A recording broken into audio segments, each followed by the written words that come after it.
I just want to introduce myself to our audience. I'm Shelley Bernhard, and I'm the author of A Real Mother.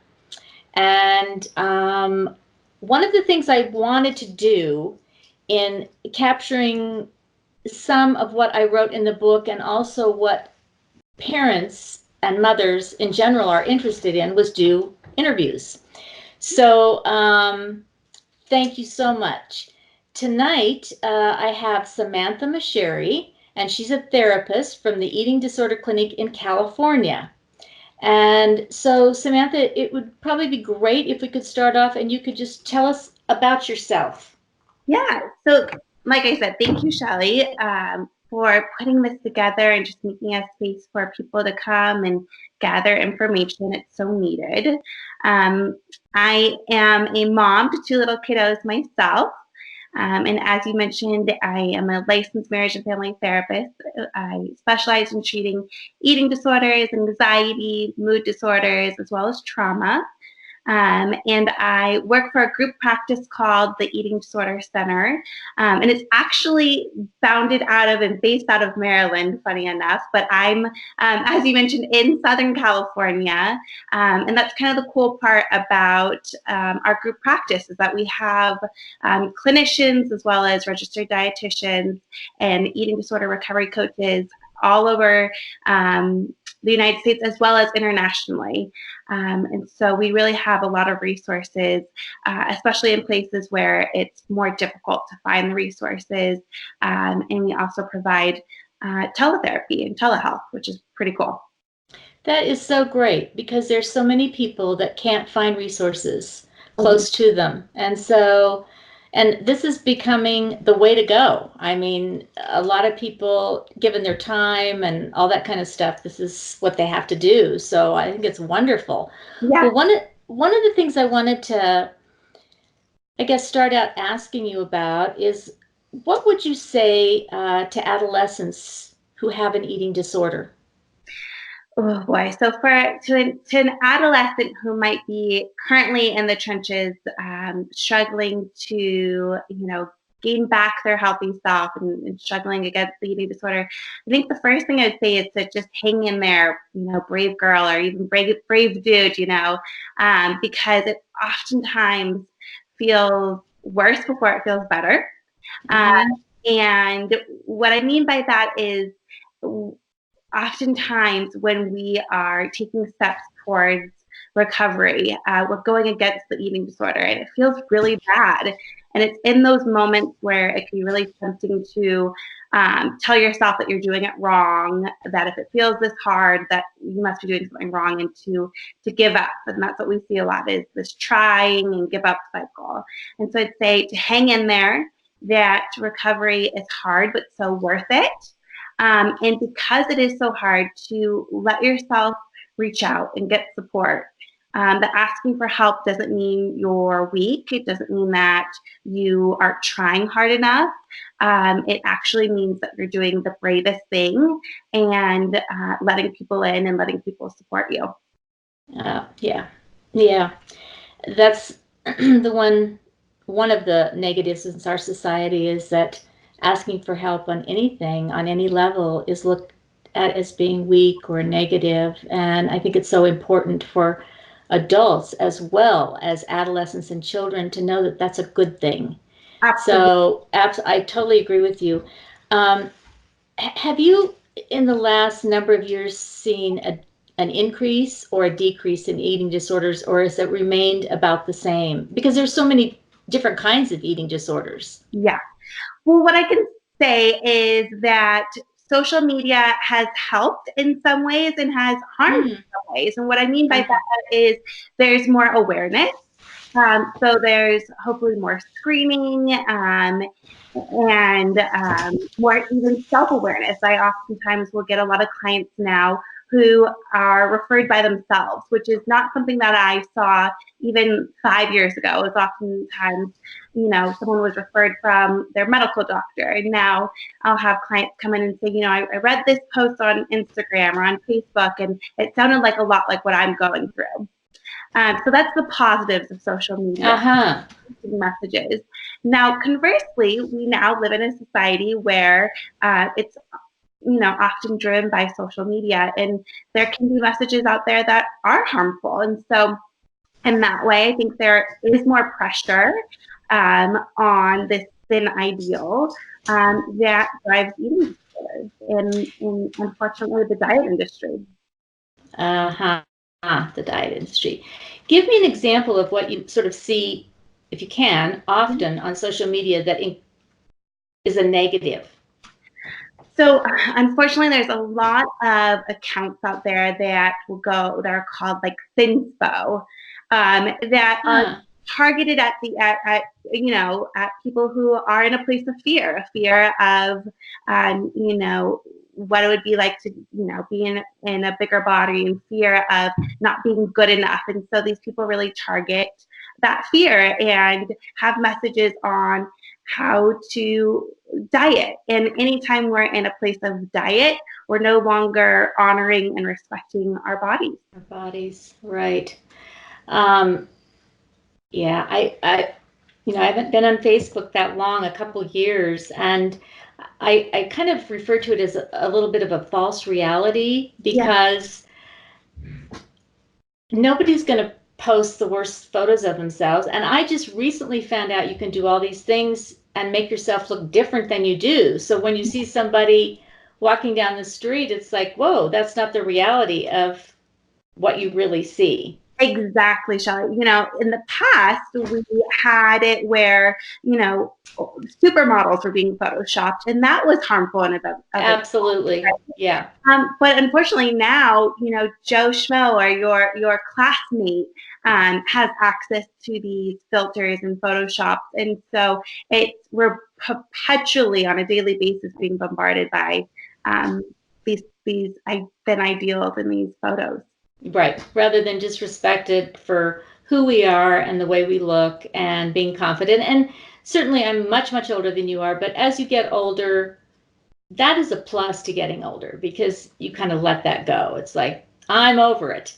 Not completely. Nobody is completely ever, but I think it helps a lot. Definitely. Like, middle school, high school. Oh, hateful. It is a painful period, and those wounds can stick with us. And so, being out of that environment can definitely be helpful, as long as we address potentially the wounds that were created there.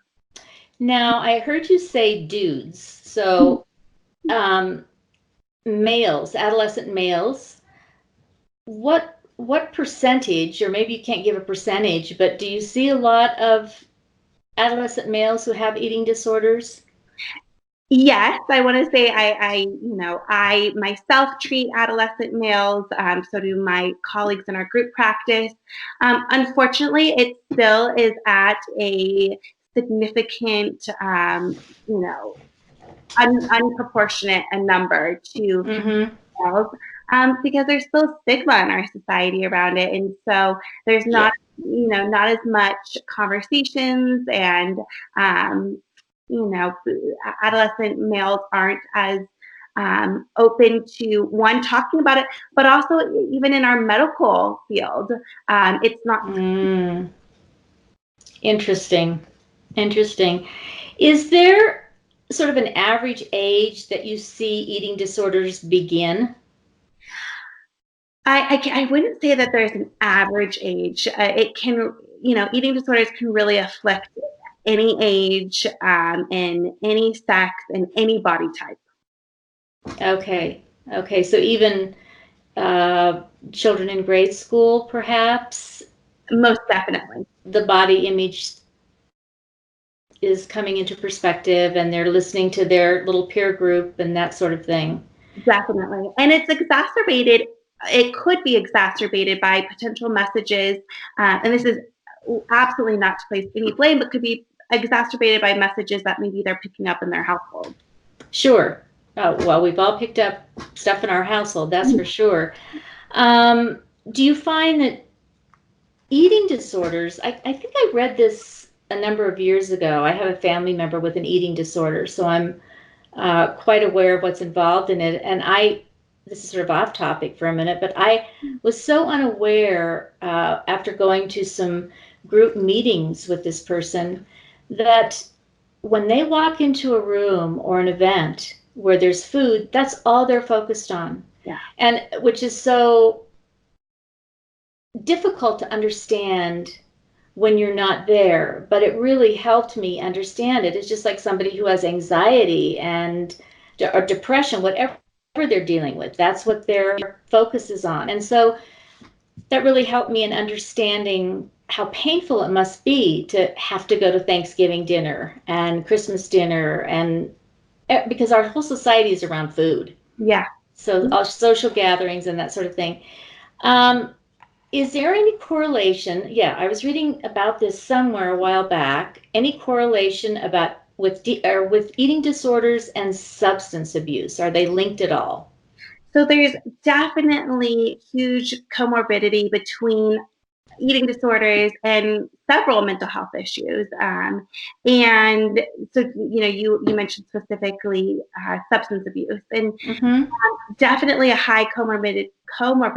That word always gets me with those two, because one way of looking at an eating disorder is it's an attempt to cope, albeit it's a maladaptive attempt to cope. Um, Mm-hmm. it's very similar with substances. It's oftentimes an attempt to cope with something underlying. Now, Mm-hmm. where I see the difference between substance abuse and an eating disorder is my philosophy comes from a place of you can be 100% recovered from an eating disorder versus always in recovery. Wow, that's so positive, and that's such a great message for people to hear that there's a way out. Yeah, And not yeah, too not talked about often enough. absolutely, absolutely. You can turn on the TV and all you see are the usually it's girls or young women who are just suffering. I mean, really, they're just killing themselves almost. And so it's a positive message to know that there is help for everyone that wants it, and they can improve 100%. Yeah. So yeah. Um, how you talked about parents and mothers at home. What can they do to help their children with eating disorders? Yeah, great question. And really, even as a caretaker, like asking yourself that question, being in that place and being in a place of curiosity is already helpful. And why I say that is I often see caretakers come in and they're stalled in the place of blame. Right? Let's say they have a loved one at home, or especially a child at home that's struggling with an eating disorder, and they ask, what did I do to cause this? Or what caused this? Is it something I did? And anytime that we're in a place of blame or guilt, or shame, really, it prohibits us from making change, which really that's what we're wanting. We're wanting the best for our loved one. And so I Mm-hmm. want caretakers to know that no one thing can cause an eating disorder. Just like no one thing is going to help someone overcome an eating disorder, it's more multifaceted than that. So there's no one thing to blame for it. And when you let go of that blame, you can be a ally and a support to your loved one. And so while a parent or a caretaker cannot cause an eating disorder, they can be huge and instrumental in helping their child or adolescent overcome an eating disorder. And what could be really helpful from a caretaker's stance is to look at not only what are you saying to your children and to the people around you, but also what is your own relationship like with food in your Right. right? Our kiddos truly pick up from what we're doing as well as what we're saying. So, I'd encourage a caretaker to explore and be curious about what type of language are you using your own language about food, or what's your own language about your body like? Is it really negative or really extreme? And then gently, move towards a more neutral stance towards food, and really eliminating the negative self-talk around food. Oh boy, yeah. Because I think all of us, even without eating disorders, grab the ice cream and the macaroni and cheese when we want to fill a void, and we go for the comfort food. Um, is it good? Well, and that's such a perfect example, Shelley. Is like I heard you say comfort food. Yes. And so, because I use the word, negative. Do you have a negative stance towards food? Yeah. Even the word comfort takes away, it puts a value on food, right?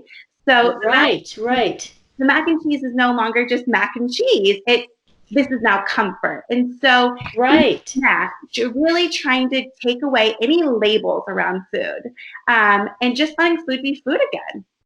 So when you like with two, your children are pretty young, but with I have a 2-year-old and a 4.5-year-old. okay, so when Not, you have I don't know why I said 2-year-old. I have a 10-month-old. okay, oh my gosh, a brand new one. Yeah. Congratulations. So when you're at home with an adolescent, let's just say they're girls because that's usually who they are, and how do you refer to the food then? I mean, what do you say?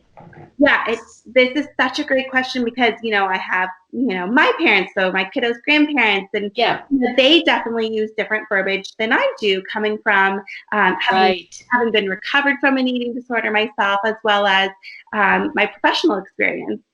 And so it's about helping educate you. So my verbiage, my stance towards food is that all food fits. So no category is off limits. Mm-hmm. And really, food is just food. So you ask, how do I describe food? Let's say it's ice cream. I don't say, do you want a sweet right now or do you want a treat? Because Uh-huh. that is now something that they either have to earn or deserve. When really, if their body, I want my children and I want myself, and I would encourage everyone to go back to a more simple time where you listen to your body, and your Mm-hmm. body really will steer you in the right direction. And Uh, excuse me, the philosophy around this is called intuitive eating, and it's something that has been huge in my own life as well as in my professional life. Very interesting. So, it's almost like mindfulness. Exactly. So, so you're the way I hear it being described by you. So, being intuitive, do you ask yourself questions like, "Am I really full? How do I really feel? Do I really want that? What is the food taking place of?" Mm-hmm. That kind of thing. Definitely. And that's interesting, Samantha, that you just revealed that you yourself have had an eating disorder and you've overcome it, and here you are. And so when you say you've overcome it, I mean, you can be around food, you see it in a positive, healthy way, and you're you're good. Yeah. So how I describe full recovery, it's not that I'm absent of any negative thoughts about my body or negative thoughts about food. Well, less so about food, but let's say about my body. It's not that I don't have those ever. It's that it takes a proper perspective in my life now. So Right. maybe I'll wake up and I'll be bloated. That was it. And maybe the thought will run through my mind of, oh, I don't like the way that looks. And I go, Mhm. okay. And then I quickly shift and move on, and I go on with my day, and I find joy throughout my day versus in the past, if I woke up and didn't like my body, it would impact the way I felt, it would impact the way I showed up in my relationship, and it definitely would impact the way in which I related with food throughout the day. Yeah, I can understand that. You just want to hide. Yeah. Um, and I get so disgusted even at my age with all the, oh my gosh, the photos and the stuff we're just blasted with constantly. And I don't know how to get around that, because that's what young girls, they go towards that. That's what they want to see. That's what they're watching. That's what they're looking at. That's the magazines they're looking at. Um, Not all of them are looking and reading Scientific America, you know. So it's really, I don't know, if you were to give some advice about to adolescents and to parents about the images that they're seeing, Yeah. what would you say? My advice around images and social media, like you said, is to, again, be curious with yourself. Ask yourself, after you scroll through your Facebook or after you scroll through your Instagram or whatever platform you're on, how do you feel? How do you feel about yourself? And if Mm-hmm. you're left feeling, negative or down on yourself, then maybe it's time to evaluate. Are there some pages that you should be unfollowing? Uh-huh. And again, it comes from a place of curiosity. It's not that you have to live in a bunker and you can never see any of these messages again, but really to just ask yourself, like, the ones that you're purposely seeking out, how is it making you feel, right?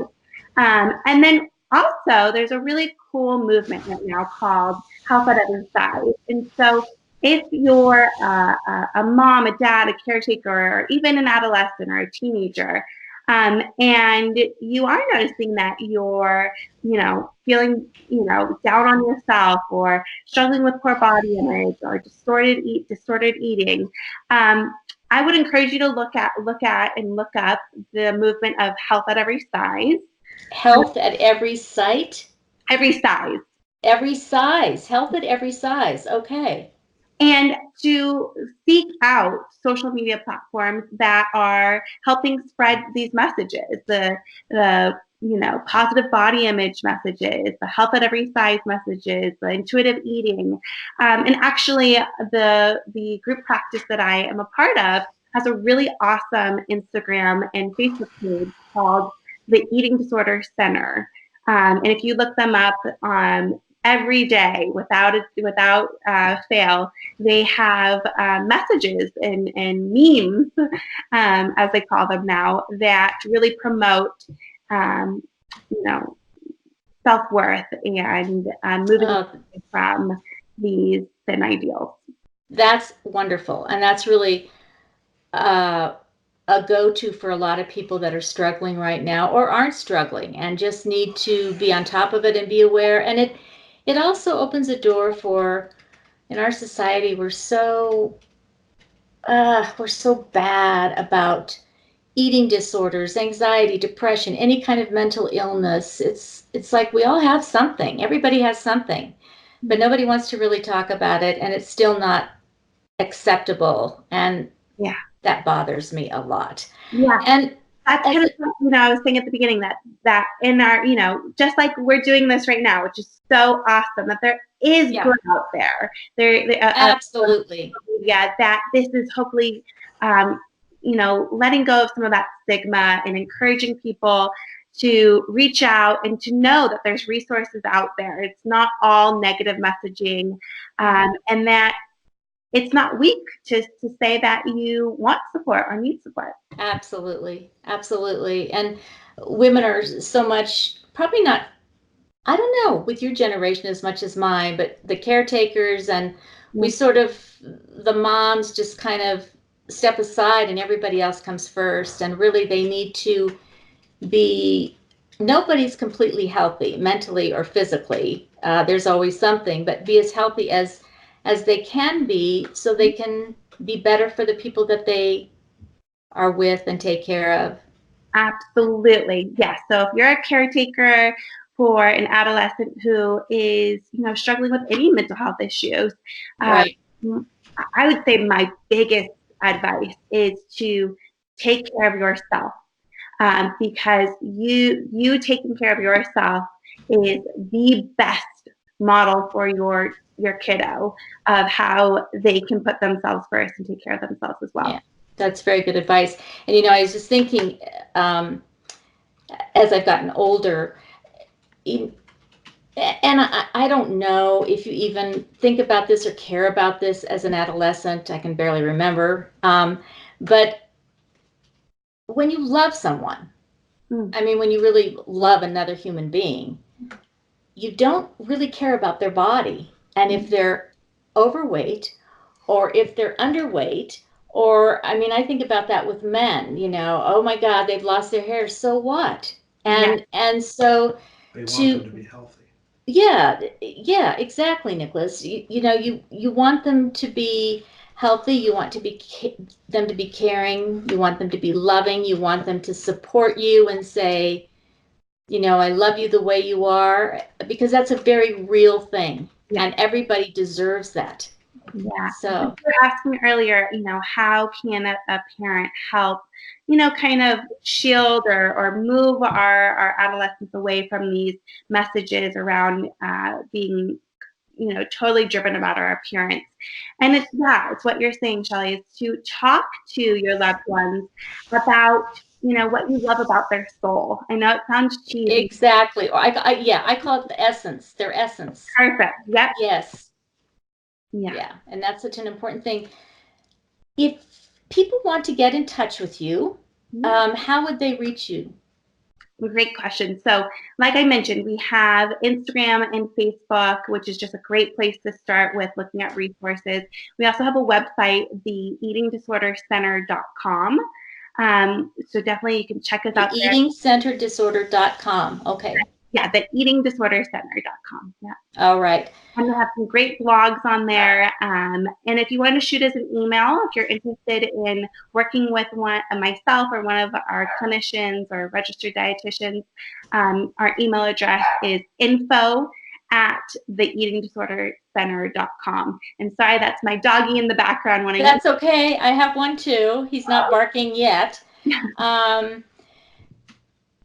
Okay. That's going to be very helpful for viewers who may need that. And Samantha, I appreciate your time.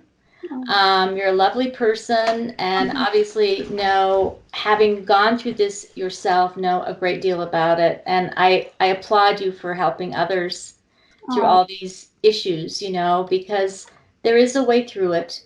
And it's not alone. That's what I really want people to hear. Yes, exactly. We're not alone. And I love the community that you're making as well. Thank you, Samantha. Enjoy your time in your nice weather, because I know where you live. Yes, I was going to mention, that we're in sunny California over here, but I didn't want to rub it in with you. I know. Well, the next time I'm there, we spend a lot of time there, and it's my happy place, and I will come and visit you. So anyway, thank you so much, Samantha, for your time. Bye-bye. Take care of yourself. Thank you. Bye-bye.